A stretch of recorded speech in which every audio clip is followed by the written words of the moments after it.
Hello friends, welcome to Ashwini kitchen. ಮಾತ್ರ ನಮಸ್ಕಾರ. ಇನಿ ನಮ್ಮ ಮನ್ಪುಗ ಕ್ಯಾರೆಟ್ ಹಲ್ವಾ ನೆಕ್ ಬೋಡ್ತೀನಿ. ಇಂಗ್ರೀಡಿಯೆಂಟ್ಸ್: 1/4 kg ಮೂಜಿ ಕ್ಯಾರೆಟ್ ತುರಿದಿನ, ಬೊಕ್ಕ 50 ಗ್ರಾಮ್ಸ್ ತುಪ್ಪ, 100 ಗ್ರಾಮ್ಸ್ ತುಪ್ಪ, 50 ಗ್ರಾಮ್ಸ್ ದ್ರಾಕ್ಷೆ, 50 ಗ್ರಾಮ್ಸ್ ಕ್ಯಾಶು, ಒಂದು 3/4 ಕಪ್ಪು ಸಕ್ಕರೆ, 1 ಲೋಟ ಪೇರು. ಇತ್ತೆ ಮನ್ಪುನ ವಿಧಾನ: ಸುರುಕು ತುಪ್ಪ ಬಾರ್ದು ಕ್ಯಾಶು ಬೆಚ್ಚ ಅನ್ಪುಗ. ಇತ್ತೆ 1 ಸ್ಪೂನು ತುಪ್ಪ ಬಾಡ್ಗ. ಇತ್ತೆ ಒಂದು ಕ್ಯಾಶುನು ಪಾಡ್ಗ. ಈಗ ಫ್ರೈ ಮಾಡ್ತಾರೆ ಬೆಕ್ಕದು ದಿಕ್ಕಿನ ಕ್ಯಾಶು ಫ್ರೈ ಮಾಡ್ತಾರೆ. ಇತ್ತೆ ಒಂದು ಫ್ರೈ ಆಂಡು ಬೆಕ್ಕುಗ ಅಂಚನೆ ಅವೇ ಎಣ್ಣೆಗೆ ಅವೇ ತುಪ್ಪ ದ್ರಾಕ್ಷಿ ಬೆಕ್ಕದಿಕ್ಕಿನ ಅಂಚನೆ ಒಂದು ದ್ರಾಕ್ಷಿ ಕೆಂಪಾಯಿನ ಒಂಚೂರು ಫ್ರೈ ಮಾಡ್ತಾನೆ ಉಂಡು. ಇತ್ತೆ ಒಂದು ದ್ರಾಕ್ಷಿ ಇತ್ತು ಫ್ರೈ ಆಂಡು ಇದನ್ನ ಆಂಡು ನಾನು ಬೆಪ್ಪುಗ. ಇತ್ತೆ ಅವೇ ತುಪ್ಪಗೂ ಈ ಕ್ಯಾರೆಟನ್ನು ಪಾಡ್ಗ.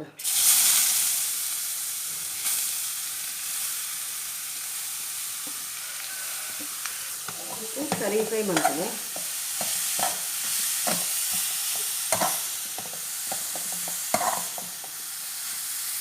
ಅಂಚನೆ ತುಪ್ಪ ಪಾಡನ್ನು ಬೆಪ್ಪುಕೊಂಡಂತೆ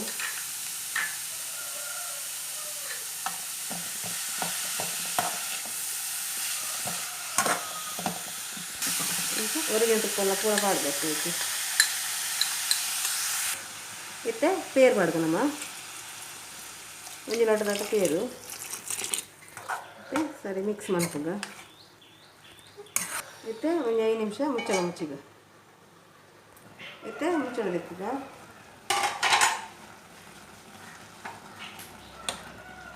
ಸರಿ ಮುಂಚೆನೆ ಮಿಕ್ಸ್ ಮಾಡ್ಪುಗ. ಮತ್ತೆ ಬೇರೆ ಆಜಿನ ಬಿಟ್ಟ ಸರಿ ನಮ್ಮ ಮುಂಚೆ ಮಗ್ತು ಒಂದು ಇರ್ತದೆ ಅಲ್ಲೇ ಡ್ರೈ ಒಂದು ಬರ್ತದೆ. ಇತ್ತು 5 ಬೊಕ್ಕ ನಮ್ಮ 3/4 ಕಪ್ಪು ಸಕ್ಕರೆನ ಪಾಡ್ದು. ಸಕ್ಕರೆ ಪಾಡ್ದು ಸೋಕು ಮಿಕ್ಸ್ ಮಾಡ್ಪುಗ. ಇನ್ನೊಂದು ನೀರು ಹಾಕೊಂಡು ತಿನ್ನೊಂದು ಡ್ರೈ ಆವಡುಂತೆ ಸರಿ ಫ್ರೈ ಮಾಡ್ಕೊಂಡು ಮತ್ತೆ ಲಾವನ್ ಬರ್ತುಂಡು. ಮತ್ತೆ ಲಾಸ್ಟಿಗೆ ಮೇನು ಕ್ಯಾಶು ಫ್ರೈ ಮಾಡ್ತೀನಿ ಪಾಡ್ದು ಮಿಕ್ಸ್ ಮಾಡ್ಬೋದು. ಮತ್ತು ದ್ರಾಕ್ಷಿ ಲೈಕಿ ಪಾಡ್ದು ಏಲಕ್ಕಿ ಪಾಡ ಇರ್ತಂದು ಹೆಂಗೆ ಏಲಕ್ಕಿ ತಂದಿದ್ದೇನೆ ಮಿಕ್ಲಿ ಏಲಕ್ಕಿ ಬಂದು ಪಾಡಲಿ. ಯಾಕಂದ್ರೆ ರೆಡಿ ಅಲ್ಲ. ಗ್ಯಾಸ್ ಆಫ್ ಅನ್ಪುಗ. ಇದು ಫೈನಲ್ ಅದು ಇಲ್ಲಿ ಕಲರ್ಫುಲ್ ಅದು ಇದೊಂದು ಡ್ರೈ ಮುಂಚೆನೆ ಸಾರಿ ಮಗುತ್ತೊಂದು ಪೂರ್ಣ ಮತ್ತು ನೀರು ಕೂಡ ಬುಡ್ದು ಸಕ್ಕರೆ ಕೂಡ ಬುಡ್ದು ಸರಿ ಆಗುತ್ತೆ. ಓಕೆ ಫ್ರೆಂಡ್ಸ್, ರೆಡಿ ನಾನು ಗ್ಯಾಸ್ ಆಫ್ ಮಾಡ್ಪುಗ. ತುಲೆ ಫ್ರೆಂಡ್ಸ್, ಇತ್ತೆ ಕ್ಯಾರೆಟ್ ಹಲ್ವಾ ರೆಡಿ ಆತಂಡು. ಅದೇ ಮಸ್ತ್ ಟೇಸ್ಟ್ ಆದಪ್ಪುಂಡು. ನಿಕ್ಕಲ್ ಅವರ ಟ್ರೈ ಮನ್ಪ್ಲೆ. ಓಕೆ ಫ್ರೆಂಡ್ಸ್, ಈ ವಿಡಿಯೋ ನಿಕ್ಲೆ ಇಷ್ಟ ಆಂಡ ಲೈಕ್ ಮನ್ಪ್ಲೆ, ಶೇರ್ ಮನ್ಪ್ಲೆ, ಕಮೆಂಟ್ ಮನ್ಪ್ಲೆ, ಪ್ಲೀಸ್ ಸಬ್ಸ್ಕ್ರೈಬ್ ಮನ್ಪ್ಲೆ. ಓಕೆ, ನನ್ನದು ವಿಡಿಯೋ ಬರ್ಪೆ ಫ್ರೆಂಡ್ಸ್. Bye friends.